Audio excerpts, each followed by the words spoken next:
সকল ক্ষমতার উৎসকে কেউ যেটা পারে না পারে কে? সে আল্লাহর জন্য পড়ছে আলহামদুলিল্লাহ। আওয়াজ করে সবাই পড়েন রব্বানা লাকাল হামদ হামদান কাসীরান তাইয়িবান মুবারাকান ফীহি ইয়া রাব্বি লাকাল হামদু কামা ইয়ানবাগি লিজালালি ওয়াজহিকা ওয়া আযীমি সুলতানিকা লাকাল হামদু বিল ঈমান লাকাল হামদু বিল ইসলাম লাকাল হামদু বিল কুরআন। আমরা প্রশংসা করলাম কার? জিকির করলাম কার? সব সময় প্রশংসা করতে হবে কার? প্রশংসা করলে খুশি হয় কে? আল্লাহর প্রশংসা করলে আল্লাহ খুশি হয়ে যায়, ঠিক কি না? আর শয়তান বেজার হয়ে যায়। আমরা কার খুশি চাই? নাকি শয়তানের? শয়তান যত কষ্ট পায় তত আমরা খুশি। কথা বলেন। শয়তান এই পৃথিবীতে সবচেয়ে বেশি মাজলুল হয়েছিল, অপদস্থ অপমানিত হয়েছিল দুইটা দিনে। এক হচ্ছে বদরের দিনে সে সবচেয়ে বেশি অপমানিত হয়েছিল। বদরের ময়দানে যখন আকাশ থেকে ফেরেশতা বাহিনী মুসলমানদের সাপোর্ট করার জন্য একে একে নামছিল, তখন শয়তান নিজেকে সবচেয়ে বেশি অপমান বোধ করছিল।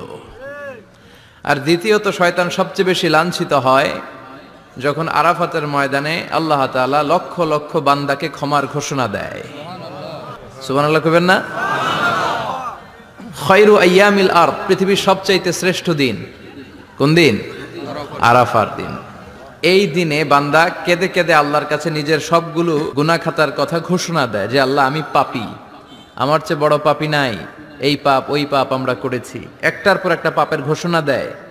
আর আল্লাহ এত খুশি হতে থাকে, সব শেষে আরাফার দিনের সূর্য ডোবার আগেই আল্লাহ আরাফার ময়দানের হাজীদেরকে মাফ করার ঘোষণা দিয়ে দেয়।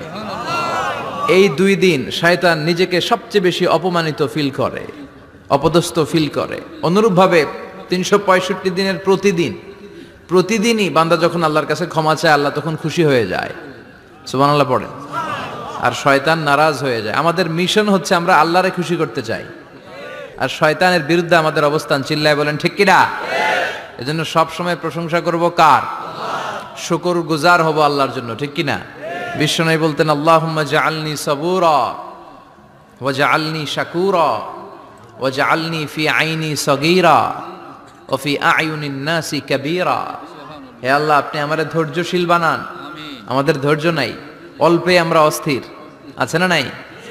এই দেশের মানুষ খুব বেশি অস্থির, বাংলাদেশের মানুষ খুব বেশি অস্থির।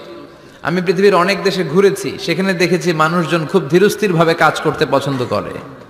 সুপার শপে যদি কিনতে যায়, they maintain the queue in super shop.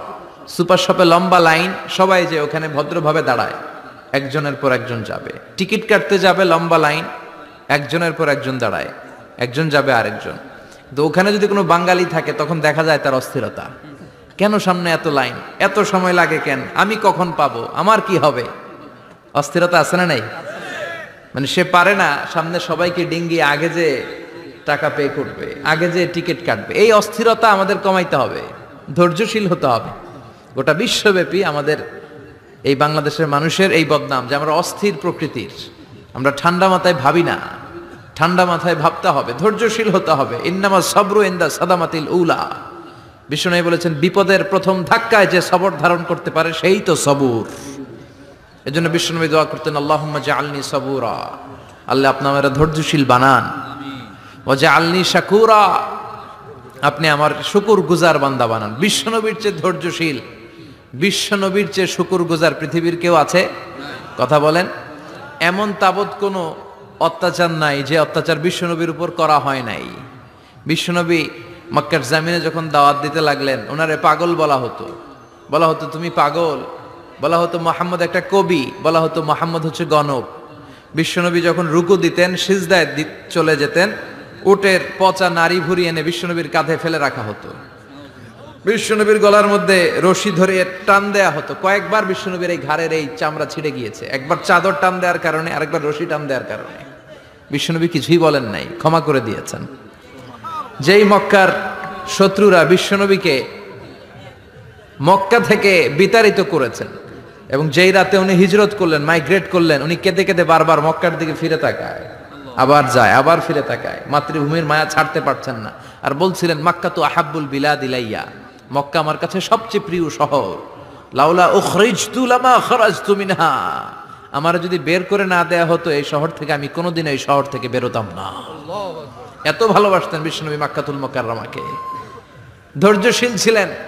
এত অত্যাচার অনাচারের পরে যখন মক্কা বিজয়ের ক্ষণ আসলো, এই মক্কাকে বিশ্বনবীর করতলগত করে দিল কে? ফাতে মক্কা হলো।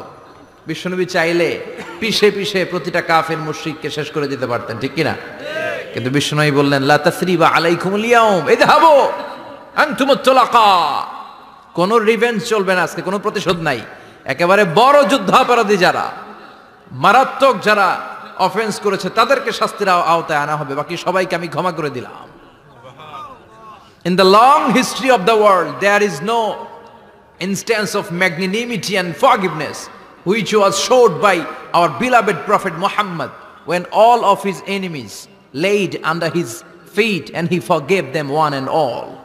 পৃথিবীর গোটা পৃথিবীর ইতিহাসে এরকম নজির কোথাও পাওয়া যায় না, যাকে এত অত্যাচার করে বিতাড়িত করা হয়েছে, নির্বাসন দেয়া হয়েছে, হিজরতে বাধ্য করা হয়েছে, তিনি যখন ওই শহরকে আবার বিজয় করলেন, কাউকে আঘাত করলেন না, আগুন জ্বালিয়ে শহরটাকে জ্বালিয়ে দিলেন না, ওদের বংশকে নির্বংশ করলেন না, বরং মুচকি হেসে উনি বললেন যাও ক্ষমা করে দিলাম। কি ধৈর্যশীল ছিলেন। আবার দোয়াও করতেন আল্লাহুম্মা জাআলনি সাবুরা, আল্লাহ আপনি আমার ধৈর্য বাড়ায় দেন। ওয়া জাআলনি শাকুরা, আপনি আমার শুকরগুজার বানান। ওয়া জাআলনি ফি আইনি সাগীরা, আল্লাহ আমার চোখে আপনি আমারে ছোট বানান। ওয়া ফি আয়ুনিন নাসি কাবীরা, আল্লাহ মানুষের চোখে আপনি আমারে বড় বানান। কি মানুষ ছিল, নিজের চোখে নিজে ছোট থাকতে চাইতেন। আমরা নিজের চোখে নিজের বড় মনে করি, এরকম ডাকাইত আছে না নাই? নিজেরাই নিজে মনে করে কত বড় সাহেব, লাট সাহেব। মান তাওয়াদা তারাফা, এটা হচ্ছে সুন্নাতুল্লাহি ফিল আরদ।